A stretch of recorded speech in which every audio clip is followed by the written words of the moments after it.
오늘도 하나님의 크고 놀라운 은혜와 사랑이 우리 가운데 충만하게 임하기를 바랍니다. 오늘 함께 나눌 말씀의 제목은 사울과 요나단의 죽음을 슬퍼하는 다윗입니다. 우리가 사무엘상 이어서 이제 사무엘하 말씀을 함께 나누게 되는데요. 원래 이 사무엘상하는 처음에 기록될 때는 이렇게 나누어지지 않았던 것이죠. 그래서 그냥 사무엘입니다. 그런데 이게 언제 이렇게 구분되어졌냐면은 이게 히브리어로 이제 기록되었는데 이것은 헬라어로 번역하는 과정에서, 그러니까 이제 우리가 70인이 모여서 번역했다 해서 70인역이라고 하는데, 이 과정에서 이제 분량이 많다 보니까 사무엘상, 사무엘하로 이렇게 나눠져 됩니다. 그러니까 그 기준은 이제 이 사울의 죽음이 되는 것이죠. 그래서 사울의 이제 통치, 또 다윗의 통치, 이것을 구분하면서 사무엘상, 사무엘하 이렇게 나뉘어지게 됩니다.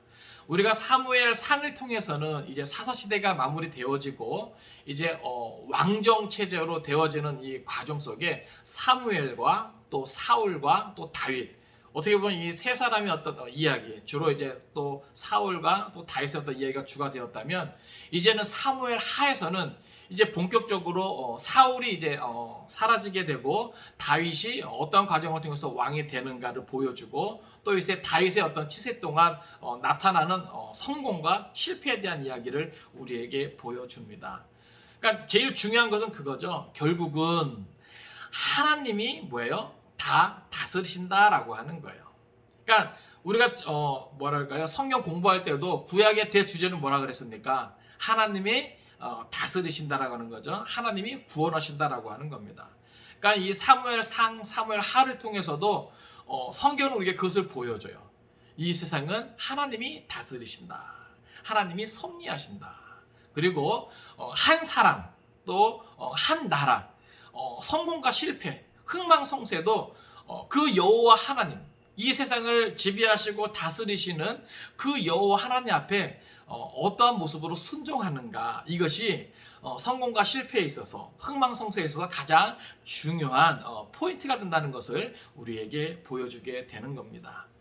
먼저 지난 시간 말씀을 간단하게 요약해 드리면요, 지난 시간 이제 길보아 전투에서 사울과 또 사울의 아들들이 죽게 되는 것을 우리가 보았습니다. 참 안타까운 그런 마음을 제가 지난 시간에 나누었는데요. 그래도 하나님 앞에 기름 부음을 받고 이스라엘의 왕이 돼서 40년간 다스렸던 사람입니다. 집권 초기에는요, 그래도 하나님의 영에 감동되고 또 하나님의 역사를 이루어갔던 사람이죠. 그랬던 사람이 뭐예요? 변질됩니다. 자기 주장이 너무 강하고 하나님의 말씀을 외면하면서 하나님 앞에 불순종하게 되니까 하나님이 뭐예요? 그를 버리시게 되죠. 그래서 진정한 신정왕국에 적합한 왕, 하나님이 다윗을 준비하십니다. 그래서 그 많은 이런 과정 속에 결국은 지난 시간 사울이 최후를 맞이하는 것을 우리가 살펴보았습니다. 그러니까 참 안타까운 죽음이죠. 마지막까지도 어리석은 선택을 하는 그 모습이 참 더 안타깝더라고요. 이제 그 이후에 이제 사건을 우리에게 보여주는데, 오늘 본문은요, 특별히 사울이 죽은 후에 이렇게 시작하게 되는 것이죠. 이 말은 어떻게 보면은 이제 사울의 시대는 끝났고 사울의 뒤를 이어 다윗이 어떻게 이제 왕이 되는가, 이런 것들을 우리에게 보여줍니다. 그러니까 한 시대가 끝나고 새로운 시대가 시작됨을 우리에게 알려주는 것이죠. 이제 우리가 오늘도 본문을 한 절 한 절 살펴볼 때, 오늘도 우리 가운데 하나님의 특별한 은혜가 임하기를 간절히 바랍니다. 우리 1절 말씀 같이 보겠습니다. 사울이 죽은 후에 다윗이 아말렉 사람을 쳐 죽이고 돌아와 다윗이 시글락에서 이틀을 머물더니. 아멘. 저기 보면 사울이 죽은 후를 일단은 강조하고 있습니다. 이것은 이제 사무엘 상과 사무엘 하를 연결해주는 아주 의미 있는 구절이 되는 것이죠. 그러니까 이게 사무엘 상과 사무엘 하가 뭐예요? 연결되어지는 내용이다라는 것을 우리에게 알려주는 거고, 또 하나는 아까 말씀드린 대로 이제는 뭐예요? 사울의 시대가 마무리되고 다윗의 시대가 도래하였음을 우리에게 알려주게 됩니다. 그래서 뭔가 새로운 변화, 그것을 우리에게 예고하고 있는 것이죠. 그런데 여기 보니까 사울이 죽은 후에 다윗이 아말렉 사람을 쳐 죽이고 돌아와 다윗이 시글락에서 이틀을 머물더니, 이 본문이 의도하는 바는 무엇이냐면 다윗은 사울의 죽음과 아무런 상관이 없다라고 하는 겁니다. 우리가 지난 사무엘상에서 살펴보았지만 아기스 왕에 의해서 다윗이 뭐예요? 마음에 없지만 그 전쟁에 참전하게 되었잖아요. 그런데 다른 방백들이 반대하면서 다윗이 그 전쟁에서 빠지게 되었습니다. 그런 와중에 시글락에 돌아와 보니까 어떻게 돼 있어요? 그 시글락이 무참하게 다 짓밟혀 있고 모든 처자식은 다 사로잡혀 가고 모든 것을 다 빼앗긴 상태였잖아요. 그래서 다윗이 아말렉을 쫓아가 그 아말렉을 다 물리치고 전리품을 챙겨서 다 나누어준 내용을 살펴보았잖아요. 그러니까 그 시기에 지금 블레셋과 이스라엘과의 전쟁 중에 사울이 죽게 된 것이죠. 그러니까는 어떻게 보면은 블레셋과 이스라엘이 전쟁하는 중에 사울이 죽게 되었는데, 그 시각 다윗은 뭐예요? 아말렉을 추격해서 아말렉과 뭐예요? 싸우던 그런 시기하고 맞물려 있는 거죠. 그렇기 때문에 오늘 본문은 무엇을 강조하냐면 사울의 죽음과 다윗은 뭐예요? 아무 상관이 없다라고 하는 거예요. 이것이 왜 중요하냐? 나중에 사울이 죽고 이제 어떻게 보면은 뭐 이스보셋이 잠깐 집권하지만 이스라엘의 전체 왕으로서 이제 다윗이 등극하게 될 때 어떤 많은 반대가 없어요. 만약에 다윗이 사울의 죽음과 관련돼 있다면 어떻게 보면 사울의 지파 있잖아요. 예, 많이 반대했을 겁니다. 그렇죠? 예, 베냐민 지파가 많이 반대했을 거예요. 그런데 뭐라 그럴까요? 큰 반대가 없어요. 예, 그만큼 어떻게 보면은 이것이 하나님의 섭리죠. 예, 그러니까 사실 다윗이 사울을 죽일 수 있는 기회가 여러 번 있었잖아요. 그럼에도 불구하고 뭐예요? 다윗은 여호와 중심의 신앙을 가지고 여호와 하나님 앞에 기름 부음 받은 자를 함부로 해하면 안 된다라고 하는 그 신앙이 분명했던 것이죠. 그래서 다윗은 뭐예요? 원수 갚는 것을 하나님께 다 맡겼습니다. 자기는 여호와 신앙을 지키면서 사울을 죽이지 않죠. 그러니까 결국 뭐예요? 하나님의 때에 사울은 사라지게 되고 다윗의 시대가 도래하게 됨을 우리에게 보여줍니다. 그러니까 우리는 성경을 통해서 그런 것들을 배우는 것 같아요. 만약 우리가 감정대로, 그렇죠? 우리가 여러 가지 상황과 형편 따라서 우리가 감정대로 우리가 스스로 원수 갚고자 한다면요, 우리도요 많은 실수를 범하게 될 것입니다. 또 하나님 앞에 많은 경우에 있어서 죄를 지을 수 있는 것이죠. 그런데 다윗을 통해서 보여주는 그 모습은 원수 갚는 것은 누구에게 맡기자? 하나님께 맡기자. 예. 모든 것은 하나님의 때에 하나님이 다 뭐예요? 하시는 거예요. 다만 우리는 기록된 말씀을 중심으로 하나님의 뜻이 무엇인가 발견하고 그 뜻에 순종하고자 힘쓰고 애쓰면 되는 것입니다. 그러니까 오늘 본문을 보면 결국 뭐예요? 다윗이 사울을 죽이지 않았지만 사울은 어떻게 됐건 뭐 하나님께 버림받은 이유로 계속 세력의 길을 걷다가 마지막 그 길보아 전투를 통해서 죽게 되는 것이죠. 어쨌든 1절이 우리에게 보여주는 것은 사무엘 상하를 연결시켜주는 아주 중요한 구절이고요. 또 사울의 죽음과 다윗은 아무 상관이 없다는 것을 우리에게 보여주게 됩니다. 자, 2절입니다. 사흘째 되는 날에 한 사람이 사울의 진영에서 나왔는데 그의 옷은 찢어졌고 머리에는 흙이 있더라. 그가 다윗에게 나와 땅에 엎드려 절하매. 자, 보세요. 지금 이제 사흘이 지난 후에 한 사람이 이제 다윗에게로 이제 나오게 됩니다. 근데 그 사람의 행색이 어떠하냐면요. 옷은 찢어졌고 머리에는 흙이 있더라. 그러니까 이것을 어떻게 보면은요, 상당한 슬픔을 표현하는 어떤 그러한 표현입니다. 근데 그 사람이 어디서부터 옵니까? 사울의 진영에서 나오게 된 거죠. 그러니까 우리 이 본문을 통해서 전쟁이 어떻게 되었는가 우리는 짐작을 할 수 있는 것이죠. 3절입니다. 다윗이 그에게 묻되 너는 어디서 왔느냐 하니 대답하되 이스라엘 진영에서 도망하여 왔나이다 하니라. 자, 이제 다윗이 그에게 묻습니다. 너는 어디서 왔느냐? 근데 그 사람이 말할 때 이스라엘 진영에서 도망하여 왔다는 거예요. 그러니까 사실 뭐예요? 전쟁에서 최선을 다해서 싸우고 또 목숨을 또 아끼지 않고 싸우고 또 이것이 어떻게 보면 이 전사의 어떤 마음 자세인데, 이 사람은요 어떤 형편과 상황 때문인지 몰라도 그 전쟁에서 뭐예요? 도망쳐서 이제 나온 거죠. 자, 4절입니다. 다윗이 그에게 이르되 일이 어떻게 되었느냐 너는 내게 말하라. 그가 대답하되 군사가 전쟁 중에 도망하기도 하였고 무리 가운데 엎드러져 죽은 자도 많았고 사울과 그의 아들 요나단도 죽었나이다 하는지라. 아멘. 자, 여기 보면 자, 이제 다윗이 그가 사울의 진영에서 나왔고 또 이스라엘 진영에서 도망하여 왔다라는 이야기를 들으니까 더 자세히 이제 알고 싶은 것이죠. 그래서 이제 어떻게 되었느냐 물을 때 그 사람의 말을 통해서 이제 사울과 또 요나단의 죽음을 듣게 됩니다. 특별히 여기 보면 이 사람이 말하는데, 여기 보니까 군사가 전쟁 중에 도망하기도 하였고 무리 가운데 엎드려 죽은 사람도 많았고, 이것은 그 전쟁에 패하는 것이 아주 극심했다는 것을 우리에게 그대로 보여줍니다. 근데 이 사람이 특별히 언급하는 두 사람을 보세요. 사울과 그의 아들 요나단도 죽었나이다 하는지라.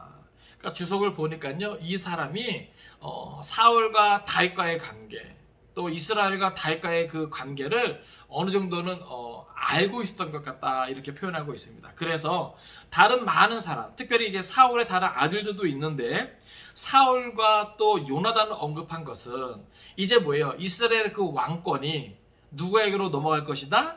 다윗에게로 넘어갈 것이다. 이 소식을 전해주는 사람이 그것을 인지하고 있었던 거예요.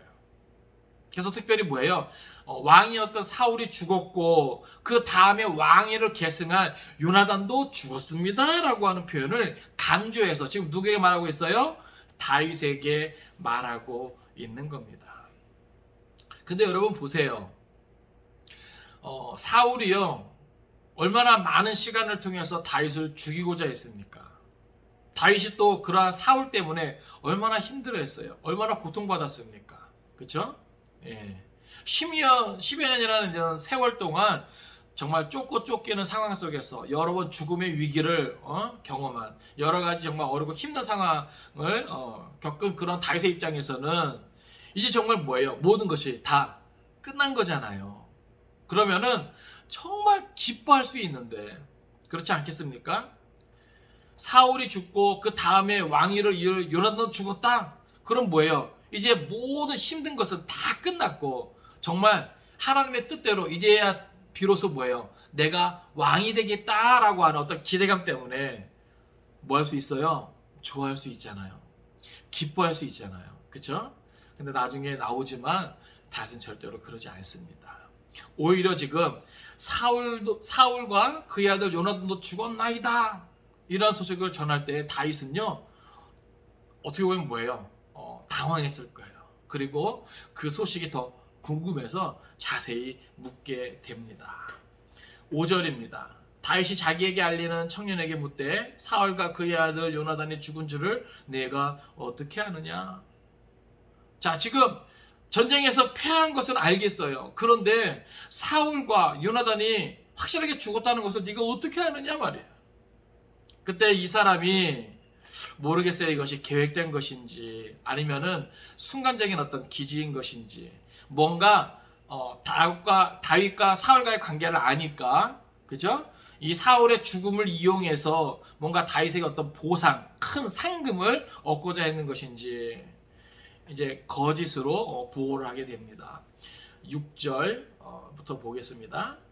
그에게 알리는 청년이 이르되 내가 우연히 길보아 산에 올라가 보니 사울이 자기 창에 기대고 병거와 기병은 그를 급히 따르는데, 사실 여기서부터 뭐예요? 이 사람의 이야기가 사실이 아니라 거짓이라는 것이 드러납니다. 왜냐하면 여기 길보아 산은요 상당히 좀 약간 지형이 험해요. 그래서 여기 뒤에 보면은 이제 병거와 기병이 그렇게 따른다 그랬는데 사실은 병거가 다닐 수 없는 지형입니다. 그러니까 지금 이 청년이 뭔가 다윗에게 뭔가 기대하고, 뭔가 부풀려서 지금 거짓으로 지금 이야기하는 것이 지금 드러나고 있는 거예요. 7절입니다. 사울이 뒤를 돌아 나를 보고 부르시기로 내가 대답하되 내가 여기 있나이다 한즉. 8절 내가 이르되 너는 누구냐 하시기로 내가 그에게 대답하되 나는 아말렉 사람이니이다 한즉. 자, 지금 보세요. 지금 이 사람이 자기가 지금 누구인지 지금 이야기합니다. 자기는 어디 사람이래요? 아말렉 사람이라는 거예요. 예. 근데 더 놀라운 건 뭐냐면 9절입니다. 또 내게 이르시되 내 목숨이 아직 내게 완전히 있으므로 내가 고통 중에 있나니 청하건대 너는 내 곁에 서서 나를 죽이라 하시기로. 자, 보세요. 사울이 사실은 사무엘상 31장에서 자기의 그 병기던 자에게 뭘 요구했습니까? 예? 할례 받지 않은 자가 나를 잡아 모욕하는 것. 그쵸? 그것이 수치스러워서 뭐예요? 죽여달라 그랬잖아요. 그쵸? 그러니까 사울은요, 비록 여호와 하나님의 말씀을 버리고 외면하고 그래서 하나님께 버림을 받았지만 그럼에도 불구하고 뭐예요? 자기가 선민이라고 하는, 언약 백성이라고 하는, 예? 거기에 대한 자부심이 있었거든요. 근데 지금 이 사람의 보고를 보세요. 자기가 아말렉 사람이라고 밝혔음에도 불구하고 사울이 자기에게 죽여달라 그랬대요. 이미 뭐예요? 사무엘상 저자가 우리에게 알려준 그 보도하고는 다르죠? 그쵸? 비록 사울이 하나님께 버림받았지만 아직까지는 뭐예요? 영적인 자존심이 있는 사람이에요. 그래서 할례 받지 않은 사람들이 자기를 뭐예요? 모욕할까봐, 예? 자기에게 수치를 가져다 줄까봐 병기든 자에게 무기든 자에게 뭐예요? 자기를 죽여달라고 했는데 지금 이 사람의 보고를 보세요. 자기가 아말렉 사람인데 그러한 자기한테 사울이 죽여달라고 그랬다. 이 자체가 뭐예요? 아까 그 길보아 산 자체가 병거가 다닐 수 없는 그런 험한 그런 지역임에도 불구하고 그 병거 이야기한 것이 첫 번째 거짓말이 드러난 것이고요. 또 이방 사람, 할례 받지 않은 이 아말렉 사람한테 사울이 죽여달라고 하는, 예? 그런 것들을 청한 것이 뭐예요? 두 번째 거짓말의 증거가 되는 것이지요. 이 사람이 이 말을 계속 들어보세요. 10절입니다. 그가 엎드러진 후에는 살 수 없는 줄을 내가 알고 그의 곁에 서서 죽이고 그의 머리에 있는 왕관과 팔에 있는 고리를 벗겨서 내 주께로 가져왔나이다 하니라. 아멘. 그러니까 결국 뭐예요? 이 사람은, 예? 어떻게 지금 보고하고 있어요? 그렇게 사울이 고통 가운데 자기한테 죽여달라 그래서 아직 숨이 남아있는 그 상태에서 뭐예요? 자기가 사울을 죽이고 이렇게 뭐예요? 그의 왕관과 또 팔에 있는 고리를 챙겨서 내 주께 가져왔습니다. 이렇게 지금 말하고 있는 거예요. 그러니까 이 사람이 참 뭐예요? 약은 것이죠. 예? 뭔가 거짓으로 다윗에게 이렇게 보고하면 다윗이 뭐예요? 자기에게 큰 상을 내릴 것을 기대했던 것 같아요. 그러니까 다윗을 잘 몰라서 그런 거죠. 특별히 여기 그의 머리에 있는 왕관과 또 팔에 있는 고리를 벗겨서 내 주께로 가져왔나이다. 비록 이 아말렉 사람의 거짓 보고 또 잘못된 행동이지만 이 사무엘라 저자는요, 이러한 모습을 통해서 뭐예요? 그 왕의 머리에 있는 왕관이나 또 팔의 고리에 있는 이것은 뭐예요? 그 왕의 이 권력을 말하죠. 상징하는 거예요. 왕권을 상징하는 거예요. 근데 그것이 뭐예요? 누구에게로 지금 전해지고 있어요? 다윗에게로 전해지고 있는 거예요. 그러니까 이것 또한 뭐예요? 하나의 상징으로서 이제 뭐예요? 사울의 왕권이 누구에게로 넘겨질 것이다? 다윗에게로 넘겨질 것이다. 이것을 우리에게 보여주고 있는 겁니다. 또 여기 보면 내 주께로 가져왔나이다라고 하는 표현이에요. 그러니까 이미 이 아말렉 청년은요, 사울이 죽은 다음에 그 뒤를 이어 뭐예요? 왕위를 계승해야 될 요르단까지 죽은 상태에서 그 다음 왕위는 누구의 것을 안 거예요? 다윗에게 갈 거를 이 사람이 뭐예요? 알고 있는 것이죠. 그래서 그렇게 뭐예요? 다윗을 인정하고 내 주께로 가져왔나이다 이렇게 표현하고 있는 겁니다. 그러니까 지금 이 모든 것, 그래서 6절부터 다윗이 사울과 요나단의 죽음의 어떤 이런 소식을 전해 듣고 자세하게 물을 때에 이 사람은 어떤 욕심이 생긴 것이죠. 탐심이 생긴 것이죠. 이기적인 어떤 그런 마음으로 6절부터 이제 10절까지 뭐예요? 거짓 보고를 하는 거예요. 뭔가 다 계산이 된 것이죠. 그러니까 뭐라 그럴까요? 사람이 이렇게 뭐예요? 너무나 좀 이기적인 탐심에 사로잡혀서 거짓된 어떤 이런 말을 할 수도 있다라고 하는 거예요. 결국 뭐예요? 이 사람은 나중에 이것 때문에 뭐예요? 죽게 되는 것입니다. 자, 근데 보세요. 이제 이 6절부터 10절까지 이 아말렉 청년의 거짓 보고에 대한 다윗의 반응이 놀랍습니다. 아까 잠시 말씀드렸지만 다윗의 입장에서 보면요, 인간적으로는 이제 진짜 끝난 거예요. 뭔가 마침표를 찍은 거예요. 긴 도피 생활 끝났고요. 이제 뭐예요? 사울의 뒤를 이어 왕위를 계승할 요나단도 죽었으니까 더 이상 뭐예요? 위협이 될 만한 어떤 것이 없어요. 그럼 인간적으로는 뭐예요? 마음껏 기뻐하고 좋아해야 하잖아요. 그렇죠? 또 이 아말렉 청력은 뭐예요? 다윗이 당연히 그럴 줄 알고 거기다가 뭐예요? 자기에게 큰 상급을 내릴 줄 알고 그렇게 보고했던 것인데 이 다윗의 반응이 놀랍습니다. 다윗은요, 진심으로 사울과 요나단의 죽음을 슬퍼하게 되는 것이죠. 11절입니다. 이에 다윗이 자기 옷을 잡아 찢음에 함께 있는 모든 사람도 그리하고. 자, 여기 보면 자기 옷을 잡아 찢음에, 이것은 엄청나게 큰 슬픔을 표현하는 거예요. 그러니까 어떻게 보면요, 사울은 다윗에게서 뭐예요? 정적이잖아요. 그렇죠? 예? 다윗에게서 뭐예요? 애매하게 고난을 받게 하는 원흉이잖아요. 그러면은 그 마음속에서부터 뭐예요? 사울을 증오하고 빨리 죽었으면 좋겠다라고 하는 이런 마음이 있을 법도 한데 다윗은 그렇지 않았어요. 그저 뭐예요? 다윗은 하나님의 뜻이 이루어지기를 바랬을 뿐이죠. 예? 거기다가 뭐예요?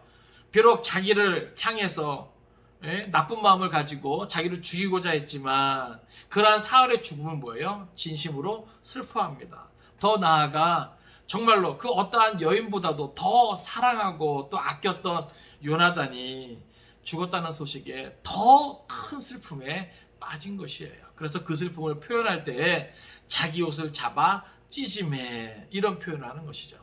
근데 보세요. 이 슬픔이 다윗에게만 있는 것이 아니에요. 다윗과 함께한 모든 사람도 그렇게 똑같은 슬픔에 잠기게 됩니다. 왜 그렇습니까? 바로 이게 사울과 요나단의 죽음은 결국 뭐예요? 이스라엘의 완전한 뭐예요? 패배잖아요. 예? 그러니까 어떻게 보면 이스라엘에게 있는 큰 위기, 큰 아픔, 큰 슬픔이 뭐예요? 다윗과 또 다윗과 함께 모든 사람에게 뭐예요? 그대로 전해지는 거예요. 그러니까 저는 참 이 모습을 통해서 많이 좀 이렇게 감동이 되더라고요. 다윗과 함께한 이 신앙 공동체의 실력이 바로 여기서 나타나는 거예요. 그렇지 않습니까? 우리는 여기서 다윗의 어떤 위대함을 보게 되는 것이죠. 이 다윗의 어떤 신앙 공동체의 위대함을 보게 되는 거예요. 사랑하는 성도 여러분, 우리도요, 이 생을 살아가면서 우리를 힘들게 하는 사람이 있잖아요. 우리로 하여금 애매히 고난받게 하는, 괜히 나를 미워하고 나를 싫어하고 나를 힘들게 하고 나로 하여금 뭐예요? 어떤 분노를 막 나오게 하는, 그렇게 분노를 유발하는 사람도 있잖아요. 그런데 여러분, 혹 살다가 그런 사람들이 혹 안 좋은 일을 당한다 할지라도 절대로 그것을 기뻐하거나 좋아하지 않기를 바랍니다. 그것은 하나님의 사람으로서 마땅하지 않아요. 그러니까 오늘 우리가 다윗에게서 이런 것들을 좀 배워야 되는 것이죠. 비록 나를 힘들게 하고 나를 괴롭게 하고 심지어 나를 죽이고자 정말 많은 애를 쓴 사람이었지만 다윗은 뭐야? 끝까지 그를 하나님 앞에 기름 부음 받은 자로 인정하고 존중했던 것입니다. 이것은 뭐야? 끝까지 하나님을 뭐야? 인정하고 높이는 신앙의 자세입니다. 그러니까 오늘 우리는요, 이런 다윗의 신앙이 얼마나 위대한가 우리가 그것을 좀 깨달아야 됩니다. 그래서 무조건 다른 사람을 짓밟고 다른 사람이 안 되는 것을 막 좋아하고 기뻐하면서 내 생각만 하는 어떤 이런 이기적인 어떤 이런 사람이 아니라 우리도 다윗과 같이 뭐예요? 참으로 마음 아파하고 슬퍼할 수 있는, 다른 사람의 아픔과 다른 사람의 고통을 함께 뭐예요? 아파하고 슬퍼할 수 있는 그러한 위대한 신앙의 인격자가 될 수 있기를 간절히 바랍니다. 결국 뭐예요? 이러한 모습이 나중에 이스라엘 전체의 왕위에 오를 때 온 국민을 추스르고 또 하나로 모을 수 있는 어떤 힘이 되지 않았겠습니까? 그러니까 만약에 다윗이 사울과 요나단의 죽음을 기뻐하고 좋아했다면, 그렇죠? 그것이 소문이 나지 않았겠어요? 그러면 나중에 베냐민 지파가 어찌 다윗을 온전히 따를 수 있겠습니까? 그렇죠? 그러니까 이 모든 것이 결국은 뭐예요? 참 다윗이 참 위대하다, 이런 것들 우리에게 그대로 보여줘요. 자, 12절입니다. 사울과 그의 아들 요나단과 여호와의 백성과 이스라엘 족속이 칼의 죽음으로 말미암아 저녁 때까지 슬퍼하며 소파에 울며 금식하니라. 아멘. 자, 보세요. 지금 여기 사울과 그의 아들 요나단과 여호와의 백성과 이스라엘 족속이 칼의 죽음으로 말미암아. 그러니까 단순히 뭐예요? 다윗의 원수 사울과 요나단의 어떤 죽음, 어떤 이렇게 받아들이는 것이 아니라, 이것은 뭐예요? 선민, 하나님의 택한 백성 이스라엘이 뭐예요? 칼의 죽음으로 이렇게 받아들이고 있는 거예요. 그러니까 도저히 있을 수 없는 그 일이 일어난 것에 대한 아픔, 슬픔, 어떤 그 고통이 뭐예요? 이들에게 확 몰려오면서 저녁 때까지 슬퍼하여 울며 금식하니라. 그래서 우리가 생각해 볼 것은 지금 뭐예요? 사실은 전에 사울이 죽은 것에 대해서 지금 그 길라 야베스 사람이 일주일간을 슬퍼한 것을 우리가 보았잖아요. 근데 오늘 본문에서는요, 이 다윗과 다윗의 공동체는요, 하루 금식하며 슬퍼합니다. 왜 그랬을까요? 더 오랜 시간 슬퍼하며 금식할 수도 있었을 것인데 하루밖에 못했어요. 왜 그랬을 것 같습니까? 여러분, 지금요, 다윗은 지금 어디에 있어요? 지금 아직 뭐예요? 블레셋에 속한 시글락에 있는 거죠. 지금 다윗의 처지가 뭐예요? 더 애매해졌어요. 그렇지 않겠습니까? 그러니까는 지금 뭐예요? 다윗은 곧바로 모든 것을 또 경계해야만 하는, 또 모든 또 전쟁을 또 대비해야만 하는 그런 긴박한 상황이 이제 되어야 되는 것이죠. 그러니까는 그냥 마냥 슬퍼만 하고 있을 수 없는 상황이에요. 그러니까 최대한 슬퍼하며 기뻐하지 아니하고 금식하되, 그것을 뭐예요? 하루 동안 그렇게 하는 것이죠. 13절입니다. 다윗이 그 소식을 전한 청년에게 묻되 너는 어디 사람이냐? 대답하되 나는 아말렉 사람 곧 외국인의 아들이다 하니. 자, 여기서 지금 다윗이 너는 어디 사람이냐 묻는 이 뉘앙스가 좀 달라요. 예? 그러니까 단순히 8절에서 사울이 내게 이르되 너는 누구냐 하시기로, 여기서 이런 너는 누구냐 하시기로 이 표현하고 지금 다윗이 지금 13절에서 너는 어디 사람이냐 묻는 것이 다르다는 거죠. 내가 누구이기에 여호와 하나님의 기름 부음 받은 자를 죽일 수 있냐 말이야. 그것에 대한 뭐예요? 물음이에요. 그것이 이제 14절에 이제 그렇게 이제 나오죠. 14절입니다. 다윗이 그에게 이르되 내가 어찌하여 손을 들어 여호와의 기름 부음 받은 자 죽이기를 두려워하지 아니하였느냐 하고. 여호와 하나님 앞에 기름 부음 받은 자를 귀하게 여길 수 있어야 합니다. 다윗이 그렇게 할 수 있던 것은 뭐예요? 하나님 제일주의, 여호와 신앙 때문에 그렇죠. 오늘날도 마찬가지입니다. 여호와 하나님 앞에 기름 부음 받은 자를 귀히 여기면 하나님의 그를 또한 귀하게 여길 줄로 믿습니다. 교회 안에서도 마찬가지예요. 성도들이 목회자를 귀하게 여기고, 또 목회자는 그러한 성도들을 귀하게 여기고, 이러한 모습들이 뭐예요? 건강한 교회를 세워 나가게 되는 것이죠. 목사가 잘나서가 아닙니다. 목사가 위대해서가 아니죠. 부족하고 연약하지만 그래도 뭐예요? 하나님이 많고 많은 사람들 가운데 택하여 뭐예요? 목회자로 세우셨고 또 교회의 지도자로 세우셨다는 것이죠. 그러니까 성도들은 뭐예요? 그러한 목회자를 뭐예요? 하나님의 사람이라, 하나님의 종이라 인정하는 그러한 자세로 뭐예요? 귀하게 여기는 겁니다. 그렇게 될 때 뭐예요? 또한 목회자도 더욱더 그리스도 예수 안에서 하나님께서 맡겨주신 귀한 사람들로 성도들을 존중히 여기며, 이것이 뭐예요? 서로 간에 어우러질 때 그 교회는 아름다운 교회가 되는 것이고 건강한 교회가 되는 것이죠. 만약에 교회 안에서 성도들이 목회자를 귀하게 여기지 아니하고 목회자 또한 성도들을 귀하게 여기지 않는다면 그 교회는요 존재 이유가 없는 것입니다. 그러니까 오늘 이 본문에서 우리에게 보여주고 있는 것, 여호와 앞에 기름 부음 받은 자 죽이기를 두려워하지 아니하였느냐. 지금 다윗이 막 이렇게 질책하죠. 처음에는 다윗이 그를 되게 존중하면서 정중하게 묻고 있었지만 지금 여기서는요 그를 막 질책하면서 내가 무엇이기에 여호와의 기름 부음 받은 자를 함부로 죽였느냐라고 하는 거예요. 그러니까 그만큼 뭐예요? 다윗에게 있어서 우리가 아는 다윗이 다윗된 것은 여호와 하나님, 여호와 제일주의로 살았던 다윗에게 있어서 이것은 심각한 부분이거든요. 그러니까 오늘도 우리가 이렇게 여호와 하나님 앞에 세워진 자를 귀하게 여기는 그런 자세를 가져야 할 줄로 알겠습니다. 자, 15절이에요.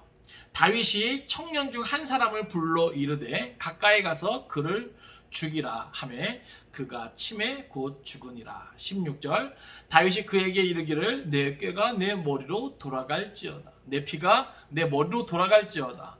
내 입이 내게 대하여 증언하기를 내가 여호와의 기름 부음 받은 자를 죽였노라 함이니라 하였더라. 아멘.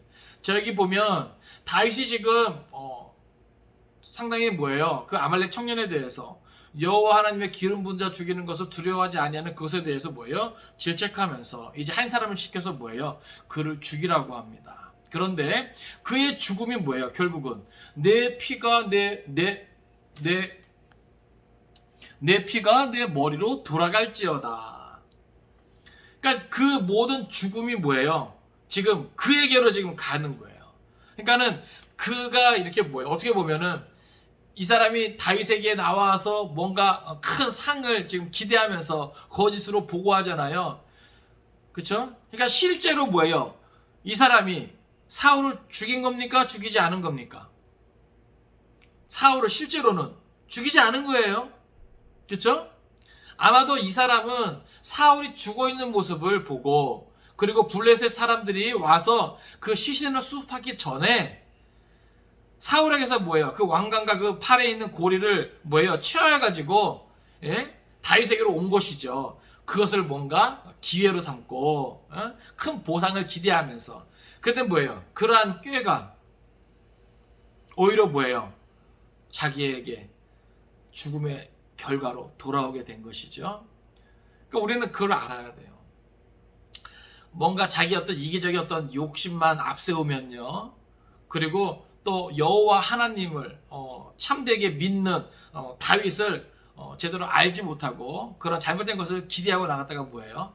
이렇게 이 사람이 죽게 된 것을 우리는 기억해야 됩니다. 왜요? 모든 것이 뭐예요? 다 여기 나와 있지만은 내가 여호와의 기름 부은 자를 죽였노라 함이니라. 그러니까 그 사람이 뭐예요? 자기가 사울을 죽였다라고 말한 그것이 뭐예요? 죄값이 되는 거죠. 말씀을 정리합니다. 사랑하는 성도 여러분, 오늘 사무엘하 1장 1절에서 16절까지의 말씀을 통해서 다윗은 사울과 요나단이 죽었다는 이야기를 듣습니다. 그런데 인간적으로 보면 기뻐하고 좋아할 만도 한데 다윗에게서는요 그런 모습을 찾아볼 수가 없습니다. 어떤 모습을 보여줍니까? 참으로 큰 슬픔 가운데 빠져 있음을 보게 돼요. 그리고 그렇게 사울을 죽였다고 거짓 보고하는 그를 죽이게 되는 것이죠. 사랑하는 성도 여러분, 우리는 여기서 몇 가지 좀 생각해 보고자 합니다. 첫째는 1절에서 사울이 죽은 후에 사람은 다 죽는다라고 하는 것을 우리가 한번 기억하기 원합니다. 여호와 하나님 앞에 기름 받고 40년간 이스라엘을 다스렸던 사울, 그 모든 인생의 여정이 참으로 안타까운 그런 마지막 모습으로 흘러갔지만 결국 뭐예요? 그가 죽었다는 것을 우리에게 강조해주고 있죠. 여러분, 한 번 죽는 것은 뭐예요? 성경에 정한 것이라 우리에게 알려줍니다. 내가 좋은 것으로 심었던 나쁜 것으로 심었던 결국 죽은 후에 뭐예요? 심판이 있음을 우리가 기억하기 원합니다. 그래서 늘 우리는 뭐예요?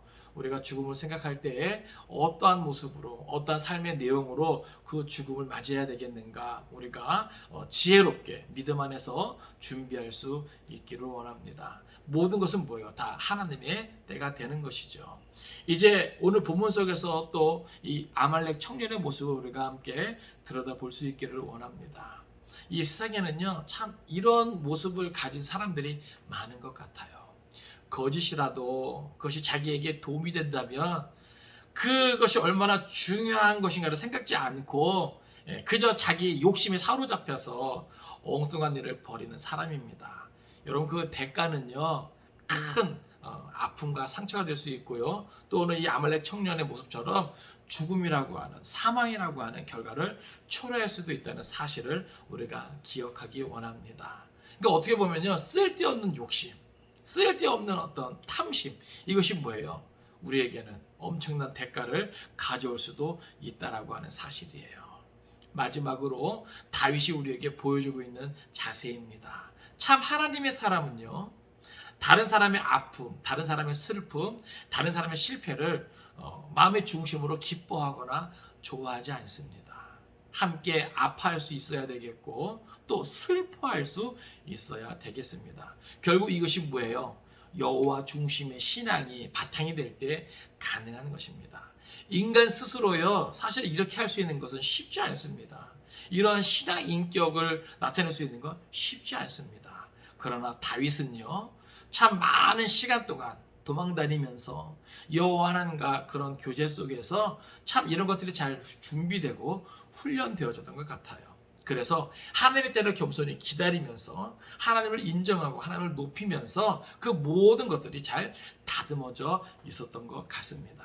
바로 그 원하기는 우리도 다윗과 같이 여호와 하나님 중심으로 그 모든 신앙인격을 다듬어갈 수 있기를 바라고, 또 우리 주위에 비록 우리를 힘들게 하고 괴롭게 하는 사람이라 할지라도 그를 하나님을 믿는 신앙 안에서 존중히 여기며 또 그의 아픔과 또 고통을 함께 또 아파하고 또 괴로워할 수 있는 신앙 인격이 될 수 있기를 주님의 이름으로 축원을 드립니다. 결국 이 모든 삶의 자세, 신앙의 자세가 더 나아가서 많은 사람들을 한데 어우르고 한데 모을 수 있는 그러한 기준이 된다는 것을 우리가 기억할 수 있기를 바라고, 이번 한 주간도 믿음 안에서 승리할 수 있기를 간절히 바랍니다. 기도하겠습니다.